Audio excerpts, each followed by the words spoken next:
चेहरे पर मुस्कान, बेफिक्री, बेपरवाह अंदाज और अपने साथी से बेपनाह मोहब्बत। एक ऐसी लड़की जो अपनी ज़िंदगी अपनी शर्तों पर जीना चाहती थी। एक ऐसी लड़की जो अपने प्यार के लिए, अपनी मोहब्बत पाने के लिए अपने घर की दहलीज को बिना हिचकिचाए लांघ कर चली गई। वो श्रद्धा जो आफताब पर आंख मूंद कर भरोसा करती थी। उसके एक बार कहने पर बिना संकोच अपने घर परिवार से दूर एक अनजान शहर में रह रही थी। फिर वक्त ने ऐसी करवट ली कि दोनों का प्यार नफरत में बदल गया। इसके बाद जो हुआ उसको सुनकर हर किसी के पैरों तले की जमीन निकल गई। इस कांड ने दिल्ली के जघन्य कांड तंदूर कांड को भी फीका कर दिया। दोस्तों, मेरा नाम है राजेंद्र सिंह और आप हैं इस वक्त story with RS YouTube channel पर। पूरा मामला क्या था, बिल्कुल शुरुआत से देखते हैं। शुरुआत होती है सपनों की नगरी मुंबई से, जहां पर हर कोई सपनों को उड़ान देने के लिए आता है। साल 2019। महाराष्ट्र के पालघाट की रहने वाली 26 वर्षीय श्रद्धा वाकर और 28 वर्षीय आफताब अमीन पूनावाला मुंबई के कॉल सेंटर में एक साथ नौकरी करते थे। यहीं पर दोनों के बीच दोस्ती हो जाती है। ज़्यादातर समय एक साथ बिताने लगे। ये दोस्ती कब प्यार में बदल गई, इनको पता तक नहीं चला। आफताब और श्रद्धा के बीच प्यार इतना बढ़ गया कि दोनों एक साथ रहने लगे। लेकिन जब श्रद्धा के घर वालों को मामले का पता चला तो घर वालों ने इनके इस रिश्ते को ठुकरा दिया, क्योंकि लड़का मुस्लिम था। लेकिन आफताब और श्रद्धा एक दूसरे के साथ जीने मरने की कस्में खा चुके थे। श्रद्धा ने अपने घर वालों को बोला कि अब वो समझदार है और अपनी ज़िंदगी खुद जी सकती है। वो आफताब के साथ रहना चाहती है। समझो, मैं आज से आपकी बेटी नहीं। अपनी माँ को यह सब कहकर वो घर से चली गई। साल 2020 में श्रद्धा की माँ की मौत हो गई।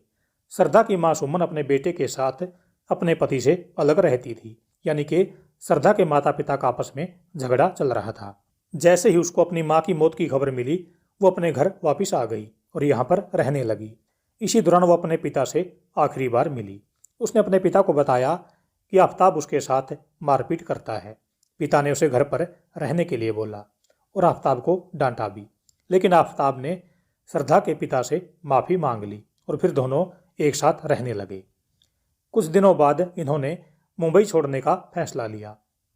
8 मई 2022। मुंबई को छोड़कर ये लोग देश की कैपिटल दिल्ली आ गए और पहाड़गंज के एक होटल में रुके। इसके बाद दिल्ली के ही एक पीजी में भी रुके। इसके कुछ दिन बाद यानी 15 मई को महरौली इलाके में एक मकान किराए पर लिया और यहाँ पर रहने लगे। दिल्ली आने के बाद श्रद्धा ने अपने पिता से बातचीत करना बंद कर दिया था, लेकिन उसका पिता सोशल मीडिया के जरिए अपनी बेटी से अपडेट रहता था। प्यार की खातिर अपने माता पिता को ठुकराने वाली श्रद्धा आफताब से शादी करना चाहती थी, लेकिन आफताब शादी से इनकार कर देता, क्योंकि उसका कई लड़कियों से करीबी रिश्ता था। बस इसी बात को लेकर दोनों के बीच लड़ाई झगड़ा होने लगा। श्रद्धा जिस आफताब को मासूम समझ रही थी, असल में वो एक शातिर दिमाग का मालिक था और उसका प्यार महज एक दिखावा था।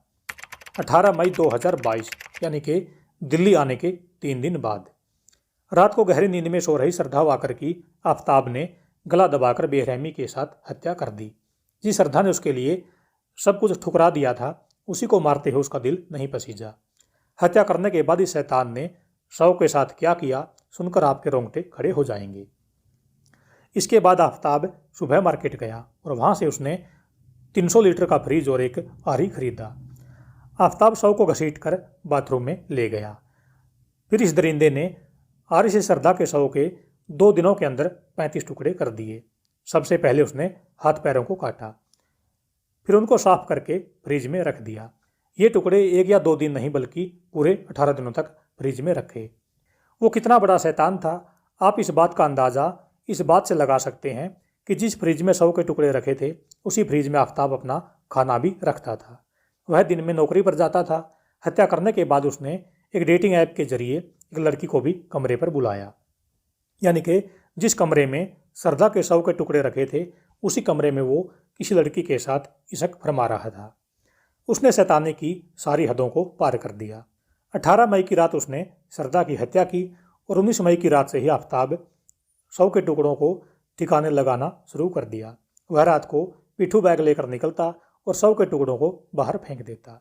आफताब ने 18 दिनों के अंदर शव के टुकड़ों को दिल्ली में अलग अलग जगहों पर फेंक दिया और फ्रिज को केमिकल से साफ कर दिया। इसके अलावा सभी जगह से खून के धब्बों को भी उसने साफ कर दिया। दूसरी ओर श्रद्धा के पिता को आफ्ताब के किसी दोस्त ने बताया था कि आफ्ताब अब श्रद्धा को लेकर दिल्ली चला गया है।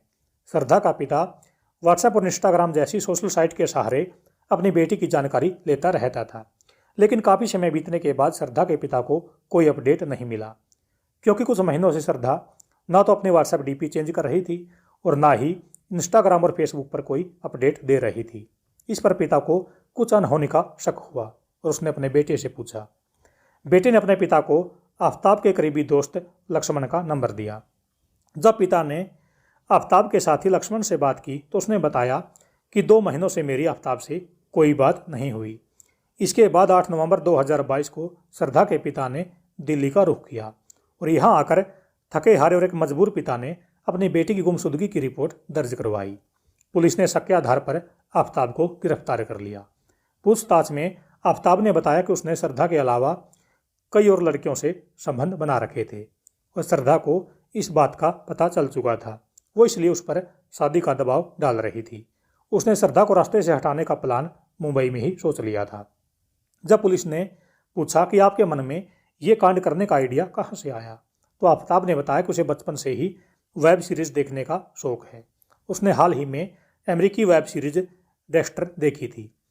तभी उसके मन में ये प्लान आया था कि अगर उसे श्रद्धा की हत्या करना पड़ा तो वह सबूत मिटाने के लिए इसी तरह का काम करेगा। इसके अलावा ये सब उसने गूगल पर भी सर्च किया कि इंसान के शव के टुकड़े कैसे किए जाते हैं, उसको कैसे ठिकाने लगाया जाता है। इसके अलावा उसने मुंबई के एक होटल में शेफ का कोर्स भी किया था, जहाँ पर उसे सिखाया गया था कि अगर आपको एक पूरे बकरे का मांस फ्रिज में रखना हो तो आप उसको टुकड़ों में काटकर कैसे रखोगे। दोस्तों, फिलहाल पुलिस ने आफ्ताब को गिरफ्तार कर लिया है और पूछताछ जारी है। अगर आप अपने आसपास और समाज में होने वाली आपराधिक घटनाओं से रूबरू होना चाहते हैं तो हमारे चैनल को सब्सक्राइब कर लें। धन्यवाद।